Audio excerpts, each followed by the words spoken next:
Hey there, and welcome to the deep dive. So imagine this. You're standing on this huge sandy beach, right? North sea wind. Maybe you see some kiteboarders way out there. Yeah, classic coasting scene. But then, turn around, walk maybe a few blocks inland, and bam, you're hit with incredible street art, old military forts, and oh, that smell of fresh seafood cooking. It does sound like a place with a lot going on, kind of pulling you in different directions at once. Exactly. And that place is Ostend. People often call it the Queen of the Belgian seaside. Right. And we've been digging into some really interesting article excerpts about Ostend. So today, our mission is to unpack those sources, try and figure out what makes this city tick. You know, how it mixes that calm sea vibe with such a buzzing city life. Yeah, the contrast really jumps out from the material, doesn't it? It's there in West Flanders. Used to be a royal getaway, apparently. Yeah, King Leopold II and all that. But it's clearly become something much, much more complex than just, a beach resort. So let's get into what these sources are telling us. Okay, sounds good. So, first thing, it's size. The sources point out Ostend isn't just another Belgian coastal town, it's the biggest. And it's a proper working port city, not just for tourists. That scale and its sort of day-to-day working identity makes it feel different from the get-go. Right, that makes sense. And the sources definitely track its evolution. Started with that royal link, sure, but now it's described as this modern, really accessible seaside spot. Yeah, drawing people from all over Europe, not just Belgium. And that accessibility seems huge. They keep mentioning the train links, super easy from Brussels, Bruges, Ghent. Oh, definitely. The source is very clear on that. Makes it ideal for popping over for the day or weekend. No car needed, really. Which probably feeds into the whole atmosphere, right? The sources talk about this welcoming, kind of laid-back, coastal vibe. Yeah, feels like it works for pretty much everyone. Families building sandcastles, couples just strolling. Very inclusive, it sounds like. Okay, so you can't really talk Ostend without diving into the beach itself. It seems fundamental. Absolutely central. We're talking these massive, wide, sandy beaches. They feel like the main stage for the city. Yeah, not just scenery. It's where the action is sunbathing, swimming, those long walks by the water. That's the heart of it. And the promenade that runs alongside it, the source is painted as this main artery where the beach meets the city buzz. Right. Super vibrant, apparently, lined with shops, beach bars, playgrounds.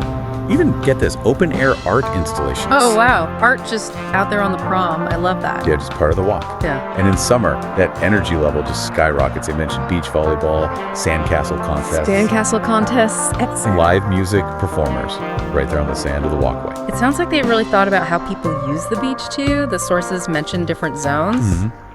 Like safe swimming areas marked out for families, which is great. Then quieter spots maybe for watching the sunset. Nice. And then dedicated areas for the adventure stuff, windsurfing, kite surfing, paddle boarding, so catering to different crowds. And those beach clubs sound intriguing. The source used this phrase, Mediterranean feel with a Flemish twist. Yeah, that sums it up nicely, doesn't it? Yeah. You picture the stylish loungers, drink service, but maybe with a good Belgian beer alongside. Or those shrimp croquettes we keep hearing about. Exactly. The unique mix again. And importantly, the sources say the coast isn't just a summer thing. It's got appeal year-round. Oh, yeah. How so? Well, for walkers, photographers, anyone who likes that raw North Sea atmosphere, maybe dramatic skies, it's still a draw even when it's cooler. Okay, so it's not just packing up and going home after August. Seems not. So the beach is huge, obviously. But the sources are clear that Ostend's connection to the sea runs way deeper. It has this real maritime soul. Right, not just leisure. Definitely not. The big marina is a good example. It's picturesque, yeah, lots of yachts, but it's also a proper working port. You see fishing boats, ferries, the real deal alongside the pleasure boats. Just walking along the harbor there must be fascinating, seeing that mix of daily life and history. Totally. And naturally, that connection means amazing seafood. The sources really hammer this point home. Yeah, you mentioned the croquettes. Oh, the croquettes are legendary. But also, the local markets, the restaurants, it's all about the fresh catch. Fishing is just baked into the city's history and culture. And it's still very visible, very edible today. Very edible. And you can literally step aboard that history, too. The Mercator, that old training ship. Yeah, the museum ship. Exactly, moored right in the marina. Yeah. Going on board sounds like a really tangible way to connect with that whole seafaring past. Cool. And where's the best place to taste that connection? Well, the sources point strongly towards the visitor sky, the Fish Market Quay. It's described as an absolute must visit. Okay. You can try those shrimp croquettes fresh apparently. Or by herring, mackerel, sole, straight from the stalls. There's like a direct line to Ostend's fishing heritage.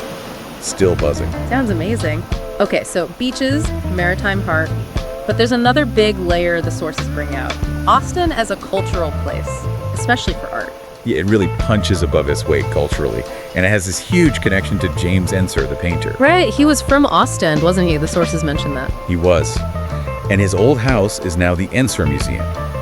You can see his work, often described as surreal, kind of grotesque sometimes. Visiting his actual home must be quite something, a real insight. Yeah, but what's maybe even more striking, based on the sources, is how art spills out of the museums.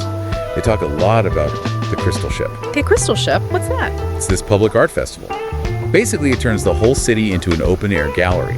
Think massive murals, graffiti art, all over buildings. Whoa! Seriously, so art isn't just something you go to see, it's just there. Exactly. You bump into it walking around, it becomes part of the everyday streetscape, which seems to feed into the general vibe, too.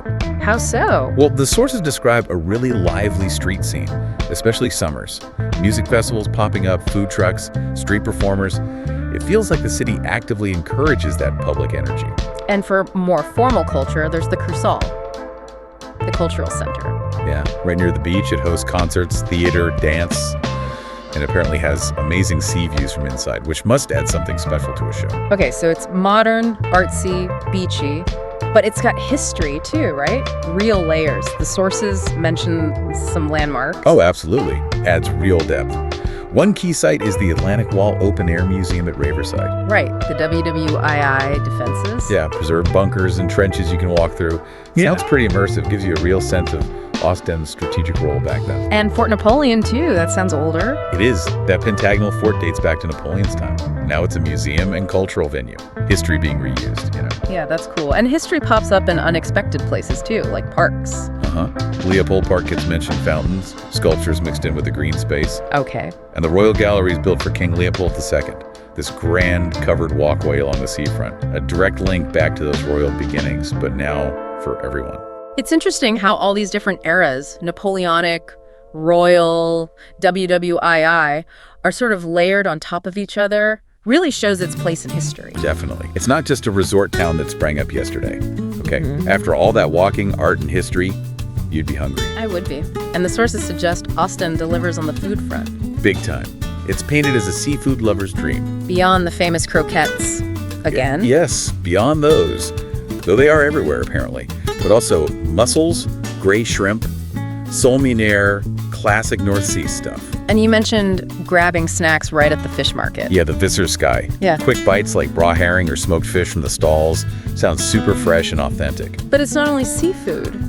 The scene sounds really diverse. Trendy bistros, international food, classic Belgian frites, obviously. Gotta have the frites. Artisan burgers, even vegan options get a mention. Sounds like it covers all bases, really. And the sweet stuff. Belgian essentials. Of course. Waffles, local chocolate shops. You need that energy for exploring. True. And drinks. Well, beachside cocktails when it's sunny, naturally. But also those cozy pubs with the amazing range of Belgian beers, blondes, Trappists, the works. It all adds to that relaxed holiday feel the sources describe. It really sounds like it all fits together, the food, the atmosphere, but what about like getting active or finding quieter spots? Yeah, the sources cover that too. Plenty of outdoor opportunities. Good cycling routes, coastal walks, nature areas nearby. Okay, like where? The Oostr River, the eastern shore, gets highlighted. It's described as an area that's still developing, but it has dunes, nature reserves, quiet beaches maybe. Different vibe from the main drag. Seems like it. And you can easily get to places like this Wind Nature Park nearby, or the polders, those flat reclaimed lands for scenic views, bird watching, that kind of thing. And what about activities in town, besides swimming? Well, biking the coastal path is huge, but the sources specifically call out renting a go-kart, a Billenkarren. Oh, what now? A Billenkarren, one of those multi-person pedal carts you see along the coast. Sound like pure, simple fun, cruising the promenade. Ah, okay, I can picture that. Very Belgian seaside. Totally. And for quieter green space within the city, there's Leopold Park again, and Maria Hendrika Park, places to find some calm against the ocean backdrop. So it really seems to offer that balance. You can be active and energized or find peace and quiet. That's the impression.